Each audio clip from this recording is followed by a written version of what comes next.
तो भाई हर इंसान सीखना चाहता है। और कैसे? नॉलेज का रास्ता सिर्फ किताब से तो नहीं मिलता। तो मैं आज यहाँ पे आप लोग को बताऊंगा 6 पावरफुल और सिंपल पाथ्स ऑफ नॉलेज, ज्ञान के रास्ते जो हर कोई फॉलो कर सकता है, चाहे आप स्टूडेंट हो, प्रोफेशनल हो या रिटायर्ड पर्सन। ये पाथ आपको लाइफ में कॉन्फिडेंट और बुद्धिमान बनाएगा। तो चलो स्टार्ट करते हैं। तो सबसे पहले पार्ट होता है अनुभव। तो अनुभव भाई सबसे पावरफुल नॉलेज वही है जो हम खुद से सीखते हैं। जैसे मानो पहली बार साइकिल चलाना है, कितना गिरना पड़ता है, कितनी बार हाथ पैर पैर में चोट लगती है, पर एक दिन चली जाती है। बस एक्सपीरियंस से ही सीख मिलती है। लाइफ में भी यही है। एग्जाम में फेल होना, किसी बिजनेस में लॉस होना या रिलेशनशिप में गलती हो जाना, ये सब आपको शिक्षा ही देते हैं। तो इससे अपने को क्या समझ में आता है कि गलती से ही असली नॉलेज मिलता है। और ये चीज याद रखना है कि सिर्फ सुनना या पढ़ने से नहीं, करके सीखना ही असली पावर है। ओके। अब दूसरा जो मेथड होता है वो होता है स्टडी या अध्ययन। ठीक है, बुक रीडिंग। ये नॉलेज का स्ट्रक्चर्ड बेस बुक से ही मिलता है। जैसे हिस्ट्री में वॉर्स, साइंस में थ्योरीज या स्किल सीखना। बुक्स और ऑनलाइन रिसोर्सेस बेस्ट फ्रेंड होते हैं। एग्जाम्पल, जैसे अगर आप गिटार सीखना चाहते हो, यूट्यूब और बुक्स दोनों से कॉम्बिनेशन से आप बहुत जल्दी से सीख सकते हो। पढ़ाई से माइंड एक्सपांड होता है और आप नए आइडियाज को एक्सप्लोर कर सकते हो। तो सिर्फ पढ़ना नहीं है, समझना और अप्लाई करना वो इम्पोर्टेंट है। अब जो थर्ड होता है वो होता है निरीक्षण, ऑब्जर्वेशन। ये थर्ड पाथ है, यानी दुनिया और लोगों को ऑब्जर्व करना। भाई लाइफ में सब कुछ नोटिस करना एक स्किल है। नेचर को ऑब्जर्व करो, जैसे पेड़ का बढ़ना, बर्ड का बिहेवियर।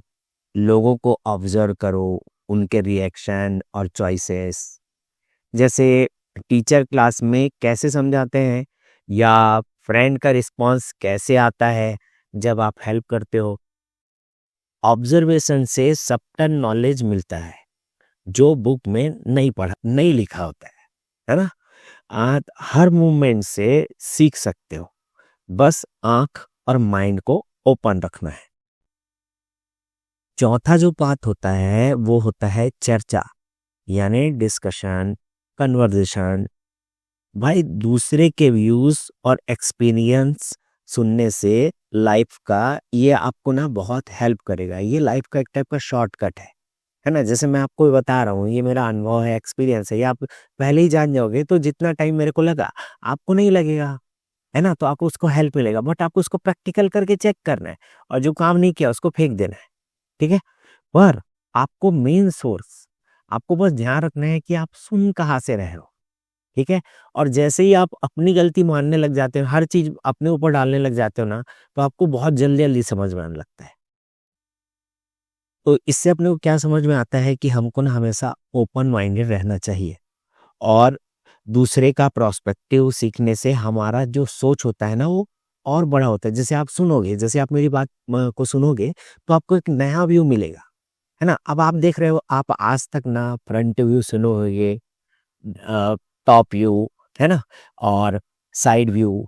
अब आजकल गूगल मैप में क्या होता है, 360 डिग्री व्यू। आप इसको देखो ना, तो आपको तब तो दुनिया समझ में आएगी। ब्रह्मांड क्या है, 360 डिग्री है ना। तो आप 360 डिग्री व्यू के बारे में सोचो, राइट। अभी जो पांचवा जो अपना मेथड होता है वो होता है अध्ययन, स्वयं का। ठीक, स्वाध्याय, सेल्फ स्टडी या रिफ्लेक्शन, है ना। अब स्वाध्याय मतलब क्या होता है, यानी अपने ऊपर काम करना और अपनी थिंकिंग को समझना। जैसे डेली डायरी लिखो या मेडिटेशन में सोचना, अपने पास्ट डिसीजन को एनालाइज करना, अपने आप को समझना लाइफ का गेम चेंजर होता है भैया। जो अपने अंदर एक्सप्लोर करते हैं ना, वही रियल नॉलेज को अचीव कर पाते हैं। तो हर दिन 10-15 मिनट आप अपने ऊपर काम करो, आप देखो जिंदगी का प्रोस्पेक्टिव एकदम से चेंज हो जाएगा।